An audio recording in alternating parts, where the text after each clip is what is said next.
Assalamu alaikum wa rahmatullahi wa barakatuh mes chers frères et sœurs.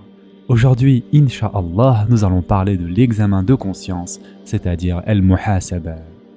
En vérité, mes chers frères et sœurs, Al-Muhasaba est l'une des portes principales qui permet donc l'accès à la voie qui chemine vers Allah Azza wa Jal.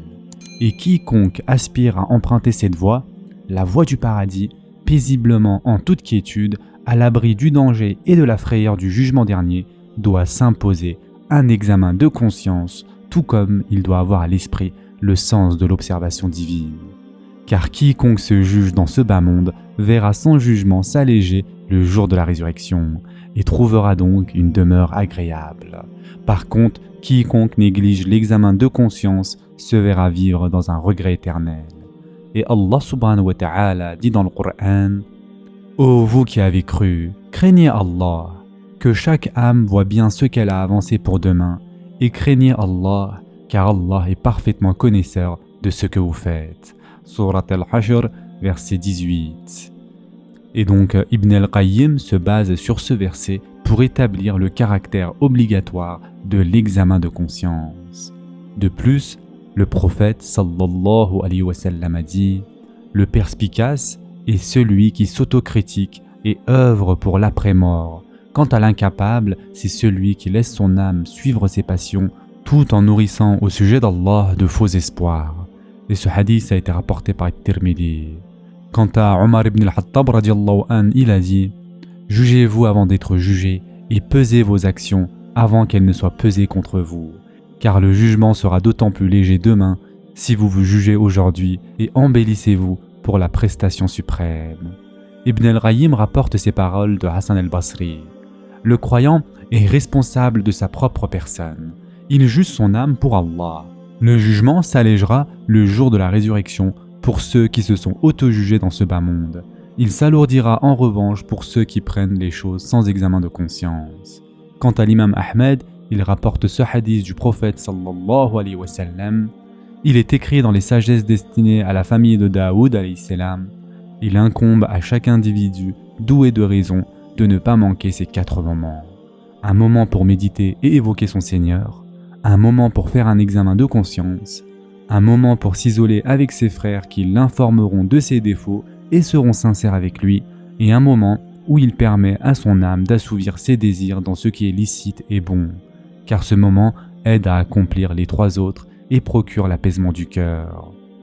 Mes chers frères et sœurs en islam, l'examen de conscience est de 2 sortes. Il y a l'examen avant l'action et l'examen après l'action. L'examen avant l'action consiste à examiner cette action.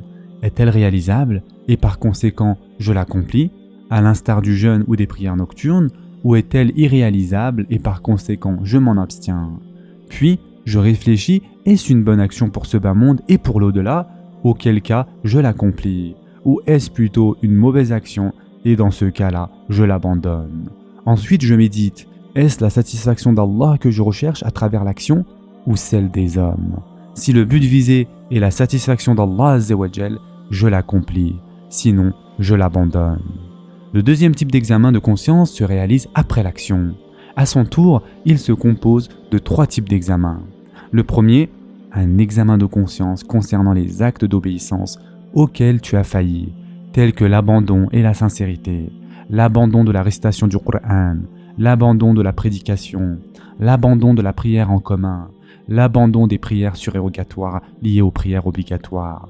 Dans ce cas, l'examen de conscience se réalise en comblant le manque et en se repentant rapidement. Le deuxième type, c'est l'examen de conscience concernant toute action dont l'abstinence était meilleure que son accomplissement. Et le troisième type est un examen de conscience concernant une chose licite ou ordinaire. Pourquoi l'ai-je faite? Serait-ce pour rechercher la satisfaction d'Allah Azza wa Jal et pour l'au-delà? Après avoir entendu tout cela, mes chers frères et sœurs, une question légitime peut traverser l'esprit. Comment procéder à l'examen de conscience? Ibn al-Qayyim répond en évoquant que l'examen de conscience se fait de la manière suivante. Premièrement, commencer par les actes obligatoires.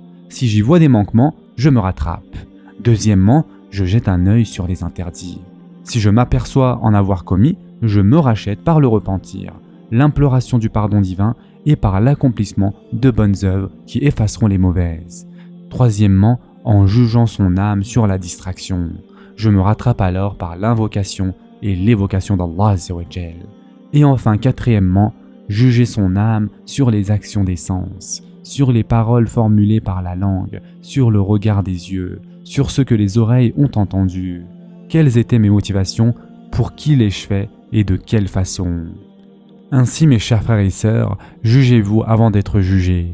Faites un décompte des bonnes actions que vous avez mis de côté pour le jour de votre retour à Allah Azza wa Jal, le jour de votre présentation devant votre Seigneur. Et sachez qu'Allah Azza wa Jal est parfaitement connaisseur de toutes vos actions et toutes vos attitudes. Rien de ce qui vous concerne ne peut lui être caché. Chaque musulman doit, en fin de journée, se réserver un moment pour demander des comptes à son âme, pour la juger sur tout ce qu'elle a pu commettre. Al-Hassan al-Basri a dit « Par Allah, tu ne peux voir le croyant sans qu'il soit constamment en train de se faire des reproches, et ce, quels que soient ses états, l'accusant de manquement dans tout ce qu'il fait. Il regrette alors et ne cesse de s'en vouloir. Par contre, le désobéissant avance tout droit devant lui sans jamais blâmer son âme. » Mes chers frères et sœurs en islam, qu'Allah Azza wa Jal nous permette à tous de faire cet examen de conscience de façon quotidienne. Ce sera tout pour aujourd'hui. En attendant, prenez soin de vous mes chers frères et sœurs et à très prochainement, Inch'Allah.